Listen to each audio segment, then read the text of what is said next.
Welcome to Wine, Women, and Writing. This is Pamela Fagan Hutchins, and this is the show where I talk with other authors about usually their authentic, complex female characters and the real life experiences they're based upon, or wherever they get their mad, crazy ideas. And we do it with, warning, a little irreverence, sometimes a dive into oversharing, and something occasionally in our cups that's not FCC approved. But today it's only green tea and matcha. So if you're lucky, that's what we'll do, because it'll be a really fun show. Now, I would tell you before we start that if you would like to, or if you want to see the show continue, if you like it, I like it. And here we have a phone ringing.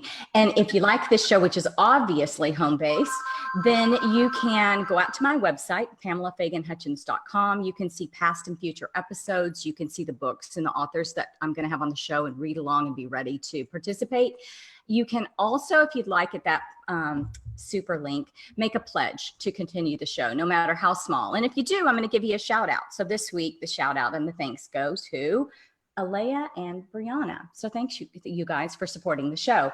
You can also find my Silver Falchion and USA Today's best-selling romantic mysteries there. Learn more about them, binge them to your heart's content. It won't hurt my feelings. You can also subscribe to the RSS link and get the show, the podcast version, delivered to your favorite device automatically. So enough of that. Where's Waldo today? I'm broadcasting from tiny De Leon, Texas, where our beloved blind Boston Terrier PD was bitten last night by a copperhead snake. Oh my gosh, that doggy's a mess. And so he may be snoring extra loud today because his face is puffed up like a balloon. But he's going to be fine. Don't worry. And in my cup, I said already, green tea and matcha, although last night I had dinner with a friend, Stephanie, and it was something different, I will say. Maybe starts with a T and ends with an ITO apostrophe S. Speaking of adorable pets, my guest today is the award-winning and quite funny author of Love, Chocolate, and a Dog Named Al Capone, Abigail Drake. And the dog in the book may or may not be based on a real dog in her real life. Welcome, Abigail. I'm so happy to be here, Pamela. I'm so happy to have you. And I'm so happy to tell you guys that before the show started, I actually heard the adorable dog that I just mentioned drinking in the background. So I don't feel bad about whatever Petey does today. Keeping it real, right? Right, exactly. And poor Petey, I have sympathy for him because we were at the emergency vet a few weeks ago. Now, that is life imitating art. We'll talk about the book in a minute, but how is Capone? Has he recovered from his emergency room visit? Well, it's because of his own bad choices that he ended up in the ER to begin with. I walk him in a field near our house that has corn growing, and he was stealing corn. I didn't even realize it. He was stealing it, shucking it in under 2 minutes and eating it. He had 5 corn cobs. Were they removed?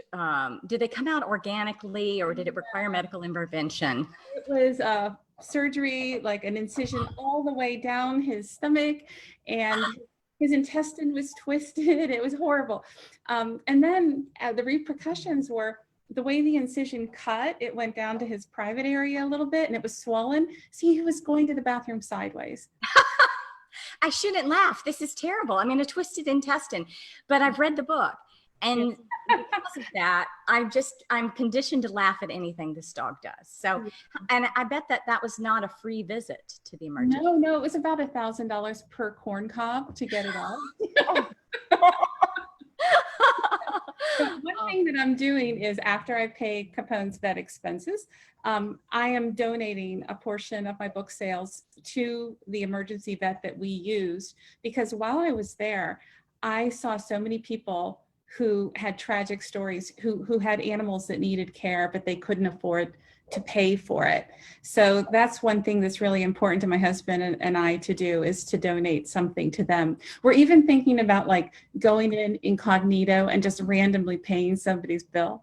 Oh, that would, and you could just sign it Capone. Yeah. That's what I'll do. Then they'll think it's dirty money, you know, that paid for their bill. Oh, I didn't think of that. But it makes it even better. So for this big dog that makes bad decisions to So how old is your Capone now? He'll be 5 on October 15th. And now I want to preface this by saying, you guys, that the book I read of Abigail's for this interview obviously is Love, Chocolate, and a Dog Named Al Capone, but it's not her first. It's not her first rodeo, so to speak. You've written how many novels? This is my 11th, but it's the first book I've ever written narrated by a dog. I was going to ask that because you did it masterfully, but you tend to write straight up romance or women's fiction, or a little sci-fi too, right? You've done a little sci-fi? I have one paranormal romance I Yeah. wrote, a few years ago. So this was in the same vein and yet a departure. Oh, yes. And my target audience is people who like dogs, people who like Jane Austen, people who like coffee. It's kind of interesting. It is, well, you know, in the age of social media, you can target those ads any way you need to. So there you go. You can find these people.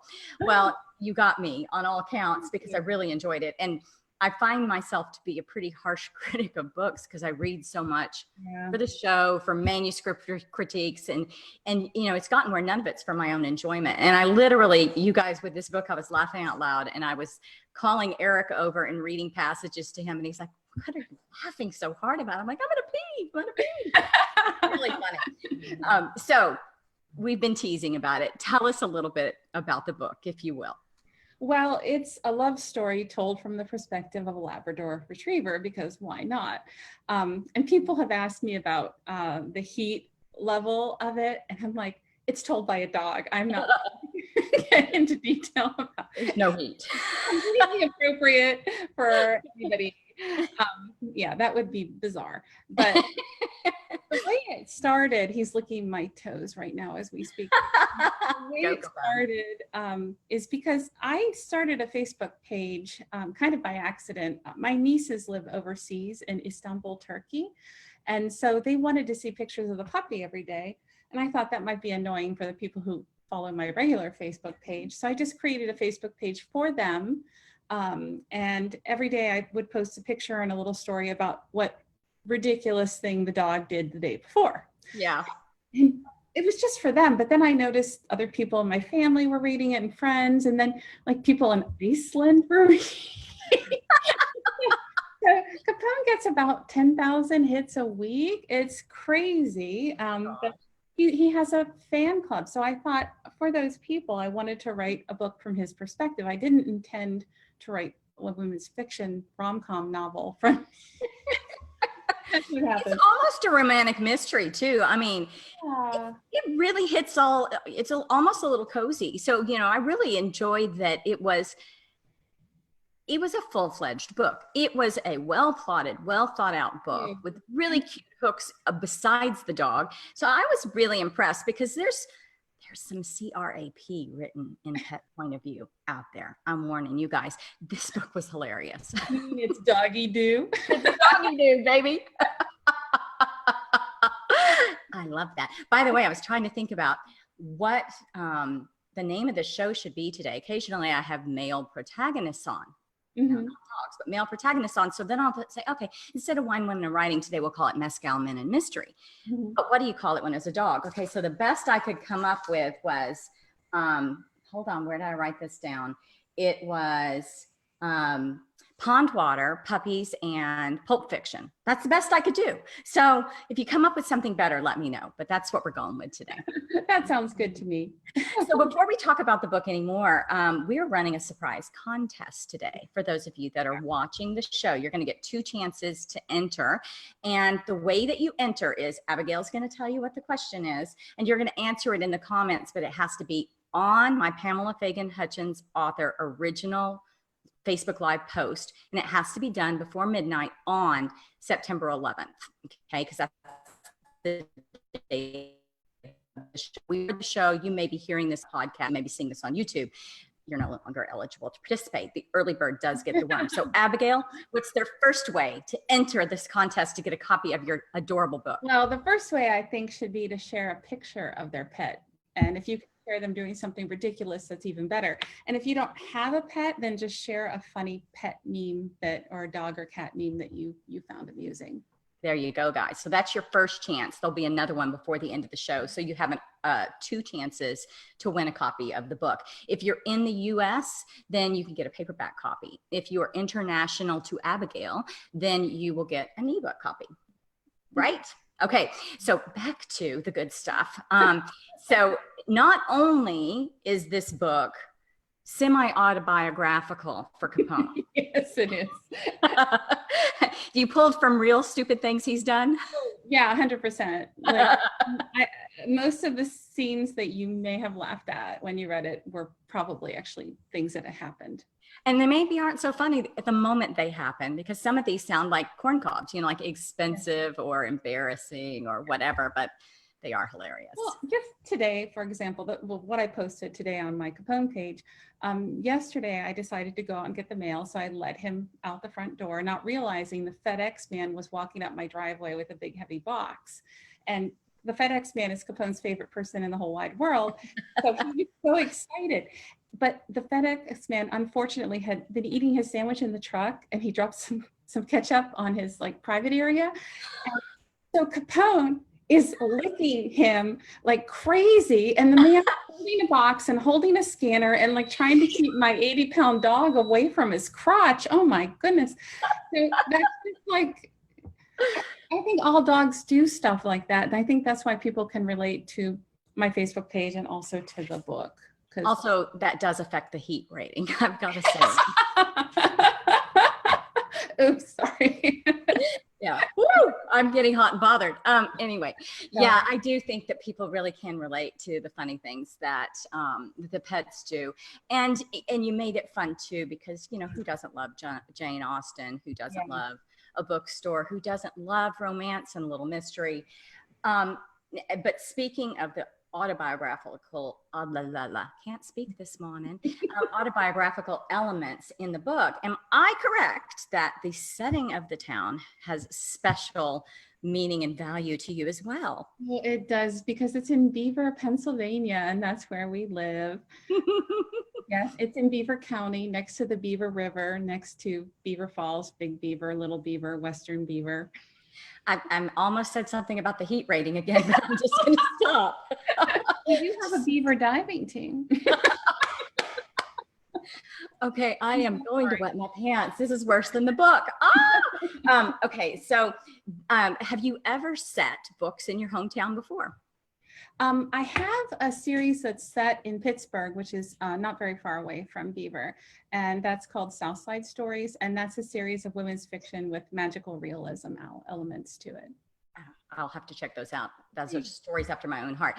And yet, here we have Capone and Beaver. It's a match made in heaven.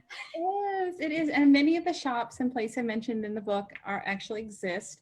And last weekend, it was Beaver County Book Fest. So I was there, and I got to give some of the store owners a copy of the book, because it's a really nice community. They have a lot of little events like that are fun.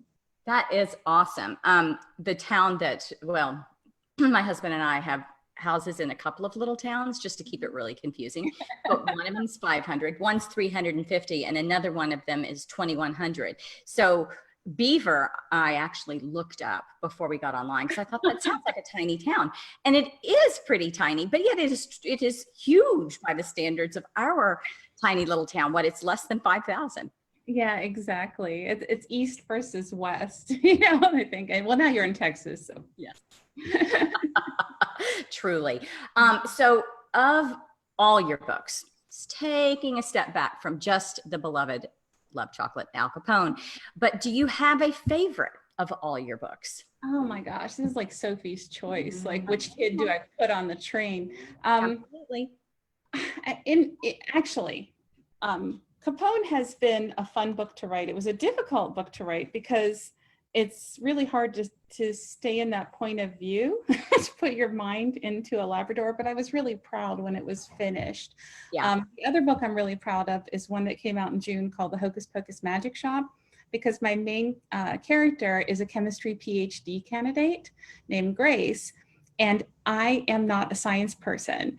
Everyone in my family is, and one of my sons is, he's studying bioinformatics at university, but he's a chemistry TA. So I had him check the information in the book to make sure I got it right. And he was both surprised and terrified that I was able to Google enough information. I got it right. So that made me really proud. It really made me proud. So you've gone really far out there on taking protagonists that are different from you then, a PhD candidate in chemistry and a dog.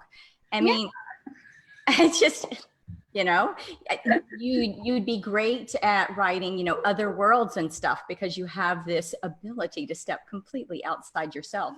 You know, speaking of doggy do or dogs, books that had canine protagonists. I think the only other one that I ever really fell in love with was, I think his name is Spencer Quinn, and he does a mystery series with a German Shepherd that is the pet of a PI, and it stays so completely in character and so ADHD. The dog is like, you know, all over the place. You'll have to check them out. It may not have been a genre you were drawn to in the beginning, but now that you have embarked upon it, I recommend them. Now my Belgian Malinois is going to bark outside the door. She's like, what am I, chopped liver? The Boston Terrier's inside, and I am special too. So I'm going to give you a test now. This is the test of I read your bio. Now I have to make sure first that when you say you're a Trekkie, you mean Star Trek. You don't mean like trekking across the wilderness. No, that's outside. No. Okay. I'm gonna say nothing about you strikes me so far as I've got a compass and I'm, you know, I'm out in the wilderness. I could be wrong though. But if you had to pick, would it be coffee or red wine? Only one? Only one? Well, right now I have got my coffee in my mug, so I'm having delusions of grandeur this morning. So I thought I'd drink from this mug. I would have to say honestly coffee, just because I would be unable to function without it. But it would be a very big loss in my life if I couldn't drink wine. Well, talk about the Sophie's Choice again. So on that point, I've read that you have 3 sons. Is that right? I do. And Capone are the kids.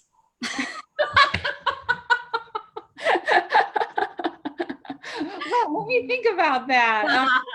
The boys have all moved out. They're all in college or. Oh, so you like them a lot now.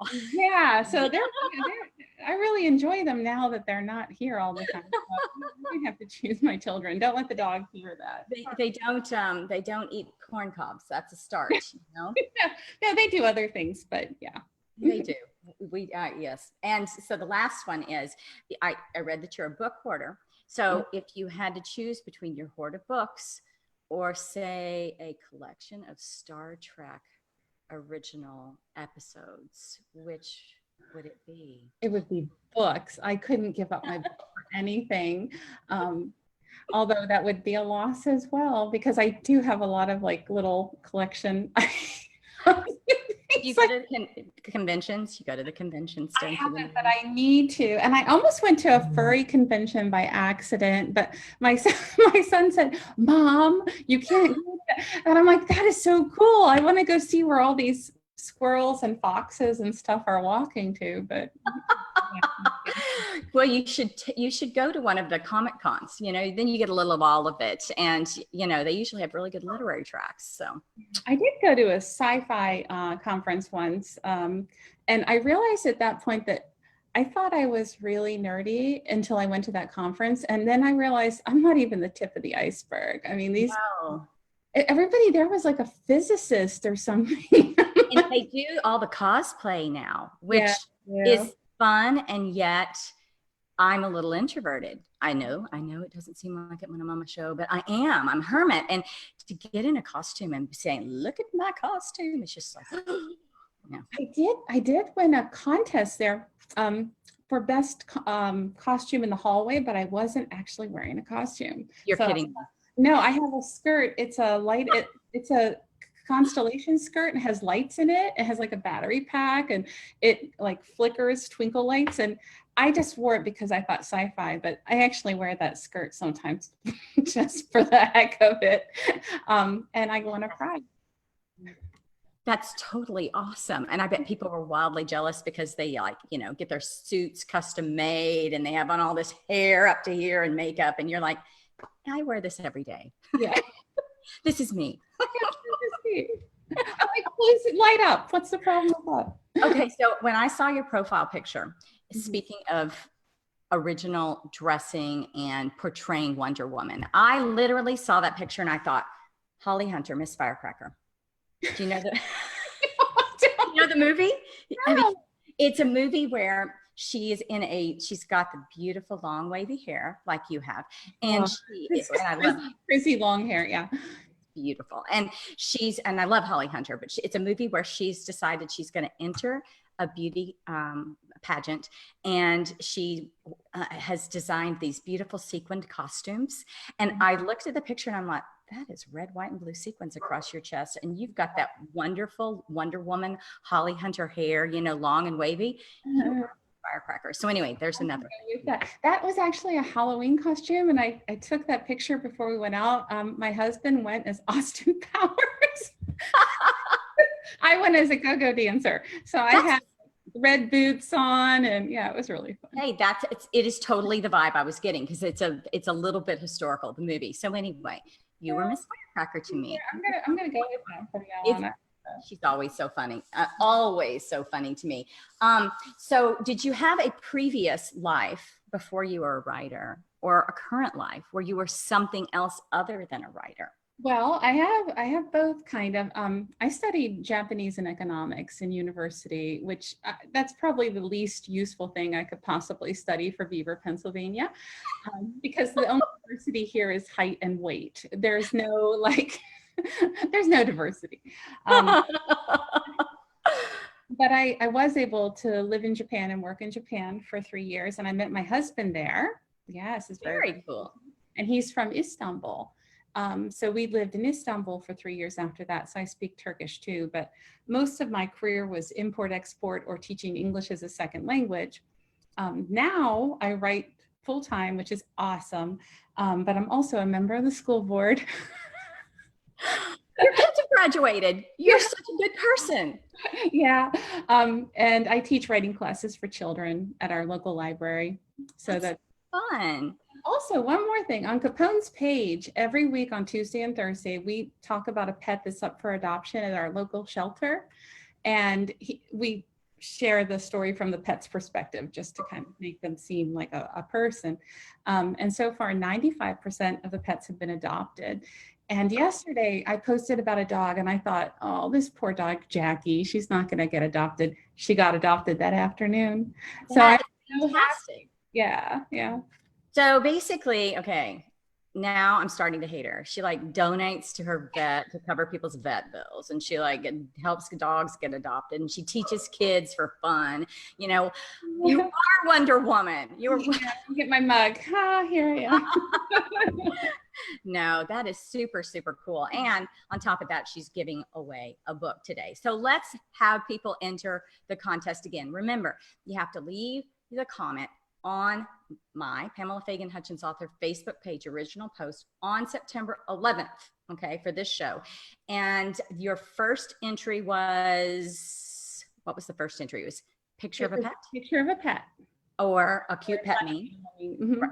So what's their second chance here? Let's go with your favorite Jane Austen, either meme or quote or main character who's a man, like Mr. Darcy in a wet shirt or something like that. Bonus points if it is Mr. Darcy in a wet shirt. Okay, just saying, I may pick that one. But Capone would appreciate this one, because of course the book is about his quest to, you know, be renamed as Mr. Darcy and to find the Mr. Darcy romance for his beloved new owner. So it's super, super appropriate and also so cute. So do that today, you guys. And sorry if you're listening to the podcast or the recorded video cast, it's just impossible for us to run a contest that extends past into the uncertain future. So you snooze, you lose, guys. Now, what are you working on next? What's coming down the pike? I'm working on a women's fiction novel. It's called Writing Mr. Right, and it's about 4 romance writers who have horrible marriages and their relationships are on the rock. And so they decide to write, each of them, who their perfect man would be. and they have like a little ceremony, and they burn their perfect man page. And then these men start appearing in their lives, but they're all mixed up. So the woman who wanted the bad boy on a motorcycle is getting the Scottish Highlander. And, you know, it's fun to write. And especially because I spend way too much time around romance writers. So I kind of know the personality types and know the quirks. And so I'm having fun with it. I hope nobody gets mad. They're going to look at it and be going, that, you know what, wrote about me. I've been sharing it with my husband kind of chapter by chapter. He never reads my stuff, but he enjoys this one for some reason. But he keeps saying like, wait, who is this? Who is it? Is this Kathy? And I'm like, no, this is fiction. It's nobody. Do the writers that it's mostly based upon know that you've drawn inspiration from them? Or is this going to be just the big, oh no, it's none of you? Well, one of them did have a situation that I thought was too good not to write. And so I asked her if I could use it. And she said, please use it because I can't. So I showed her the chapter already that has it in. But other than that, it's kind of based on different people put together. But it's a lot of fun. I love it. I like to write books that are happy, and you can just have a fun time reading them. And on a day like this, on September 11th, yes. It's the day when I think that this is the most important thing, that we realize there is good in the world and there is joy in the world. And we experience that through our writing, through our reading, and through how we live. There is such a trend these days towards really twisted, no redeemable values to any of the characters' fiction. You know, it's, by the way, my mother and father's pet peeve, so I'm going to tell them about your book. But it's true that that's what we seem to be gobbling up reading. But on the other hand, I find it true in the world that there's so much good in people, and that even in the midst of evil and tragedy, what rises is resilience and goodness, and so many happy endings, sad ones too. Obviously, this is a day of sad endings, but hopefully we remember to look for the good. And you know, Mr. Rogers is also from Pittsburgh, and what he always said was, look for the helpers. And that's something that I always hold close on a day like this. And I think I found one today, because you certainly are a helper of other people. Oh, thank you. So I have laughed very hard. We have fulfilled our too much information, a little ignorance oversharing, and some a little risque references to dog sex. A little there by accident. And other animals. Yeah. Anyway, so this has been, by the way, I always have to say this, a solely owned and copyrighted production of Authors on the Air Global Radio Network, and all thanks go to the goddess of producing, Pam Stack. Thank you for the work you do on behalf of authors, so that we can do these interviews and share these wonderful authors and their books with readers like you guys out there. For those of you that, as I said, want to see the show continue, please go out to my website, PamelaFaganHutchins.com. You can go to the show page. You can pledge support, get your name called out on the show. And you can also subscribe directly to your favorite device. And hint, hint, read my books, binge them. And then when you're out there, I'm actually reading now to make sure I get this right. Next week's guest is New York Times bestseller Lara Griffin and her steamy military romantic suspense Total Control, new show, heat rating warning. And be sure you read that so that you'll be able to really tune in with great interest to what we're talking about. And if you haven't read it yet, and if you don't win the contest, you may be waiting to see if you do, be sure and go out and read Love, Chocolate, and a Dog Named Al Capone. And I promise you will laugh very hard, very hard. So, Abigail, thank you so much for being on. And talking to you. It was really fun. And please thank Capone for me for being such an incredible muse. He's on the couch snoring right now, so. Good. Well, Petey tells him hi, and Georgia. And in addition to, I should ask, are there going to be any more Capone books? I think there have to be, because he's done so much since I've written this book. He's had near-death experiences. He was fixed. That was big. Oh. That would be not a heat rating, but a kill rating. Yeah, we'll have to and so So and you guys, if you want to go out and find his Facebook page, what should they look for on Facebook to find out Capone's page? Capone the Wonder Dog. That's so fitting. Absolutely perfect. So you guys do that. Go out and find Capone the Wonder Dog and check out Abigail's website, abigaildrake.com. And I'll see you next week.